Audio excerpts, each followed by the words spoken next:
গল্পের নাম তোমায় নিয়ে বাঁচি।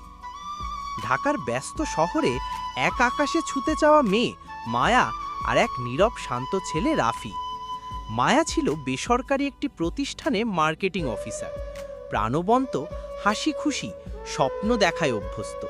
আর রাফি, সে এক সাধারণ বইয়ের দোকানের মালিক, চুপচাপ বইয়ের পাতায় বাঁচে, বাস্তবের জগতে নয়। দুজনের দেখা হয় এক বর্ষার দুপুরে। মায়া তখন একটা উপহার খুঁজছিল, জন্মদিনের জন্য নিজের ছোট ভাইকে কিছু বই কিনবে। বইয়ের দোকানে ঢুকতেই তার চোখে পড়ে রাফির চশমার আড়ালে লুকিয়ে থাকা গভীর দৃষ্টি।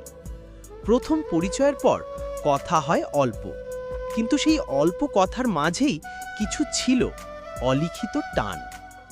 ধীরে ধীরে মায়া রাফির দোকানে যাওয়া শুরু করে, বইয়ের অজুহাতে। রাফিও অপেক্ষা